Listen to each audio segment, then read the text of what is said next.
Welcome, boys. First of all, tell us what you did. 2 months ago, we were out on a ride, and Harrison said, I found this Everesting challenge online, and it involves repeating a hill until you complete the total climb distance of Mount Everest.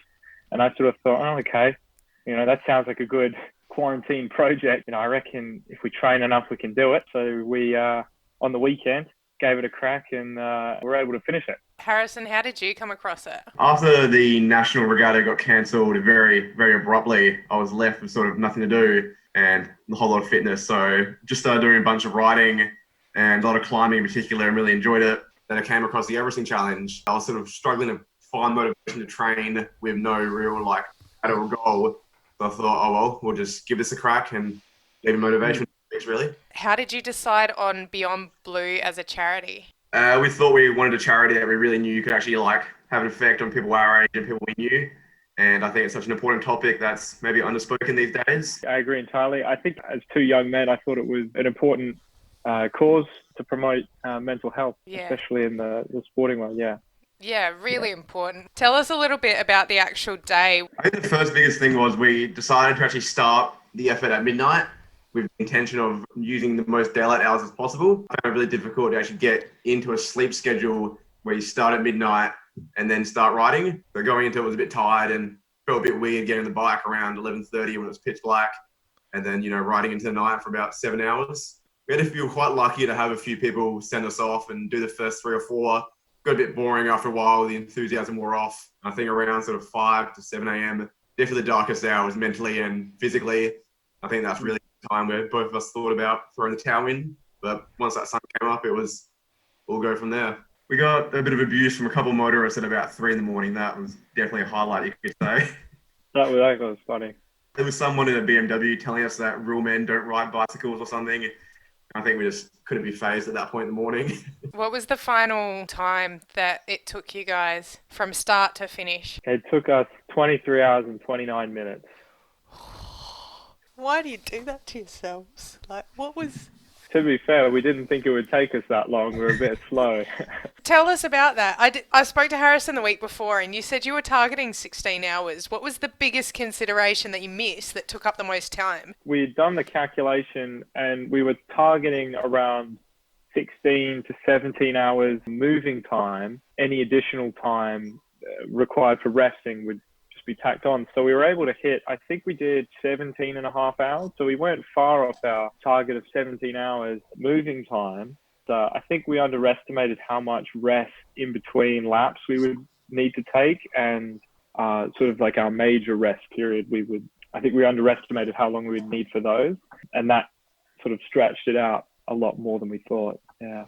You had a fairly strong support group. What were some of the highs of the day? I definitely thought when we started the ride, even though it was at midnight, we had a couple of friends of ours come and just get us going, and that really set the scene a little bit, that we weren't really going to do this whole thing on our own, and that was very good. And then we hit this sort of 7-lap lull where it was just us two in the dead of night, and we woke up with some more friends helping us for the rest of the day. And I think we figured out that we did only 8 laps on our own out of 30 and a half.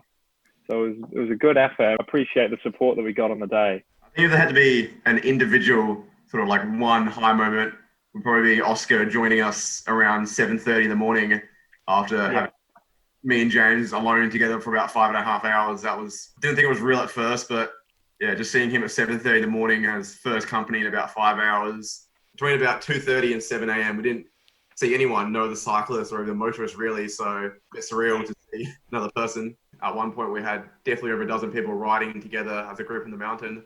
Yeah. Very hard to see everyone come together like that. Were there any times when you thought you wouldn't do it?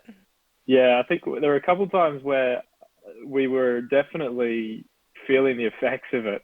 I think before we set off into the evening, so we'd completed maybe, I think 22 or 23 laps. Both of us were freezing cold at this point and really dehydrated and really malnourished. And we were, sitting in the car trying to warm ourselves up, thinking, how on earth are we going to get on the bike again?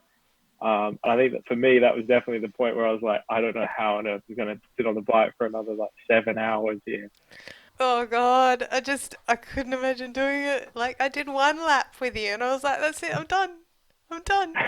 Any advice for anyone who would be attempting this challenge? Other than not to do it, definitely would plan a lot better than we did and have your nutrition and hydration organized before you start rather than once you've started. Sort of employ the help of some friends to come and get you through each lap because Norton Summit's not the only course you can do it on. It's a great one to do it on. No matter what you do, you have to do a lot of laps and it takes a long time. So the more support you can get, the better off you'll be. I got a couple points. I think the first one would be in regards to training. You've obviously got to have a certain level of base fitness to do something like this. So I think in terms of training, rather than focusing on getting that high level of fitness, I'd say just sort of more mentally get yourself ready. So maybe go for rides in the dark or the cold and just sort of, get yourself nice and ready mentally more so than physically.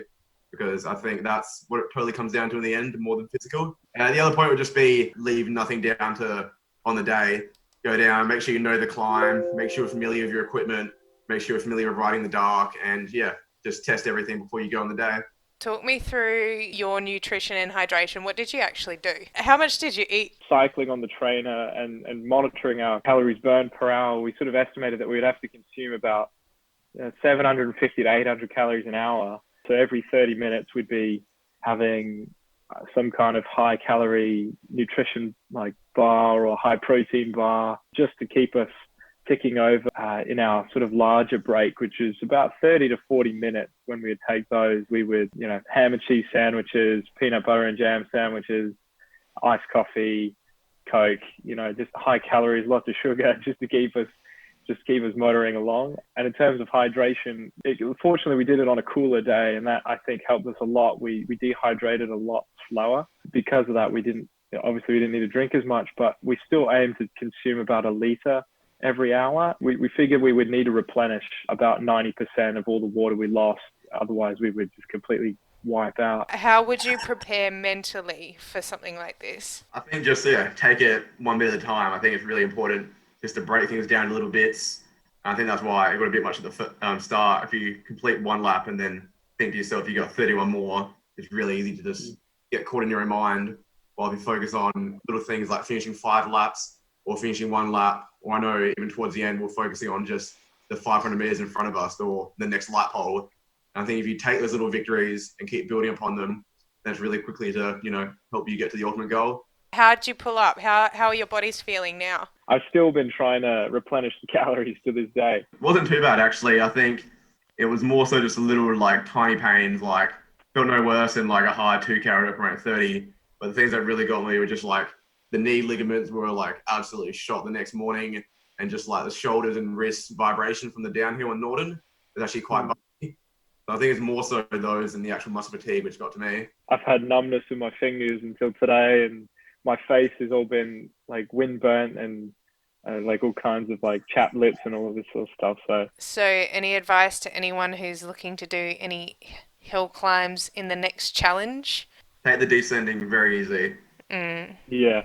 You may not want to know this, but I did the math, and if you'd done this challenge next week, you would have picked up over 200 points apiece for this effort.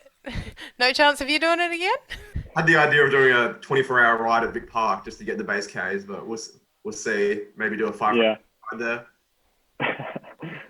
Are donations still open? Yeah, so the fundraiser is open for another week and a half, I think. I think it ends on the 20th or the 21st, somewhere around there. What are you aiming for? I think we're at about 2,300, 2,400, but I might set the final goal at 3,200, so $100 for every lap we did. I think it's a pretty good target. I think that's very sound. All right, well, thanks, guys, you absolute champions. The link's still open. I'll pop it underneath here. Donate to Beyond Blue. You can still give money, helping mental health awareness and helping people who are struggling. And these guys Everested on their bikes in support of this cause. So give what you can. It all helps. Take care, guys. Thank you so much. See ya. See ya. Bye.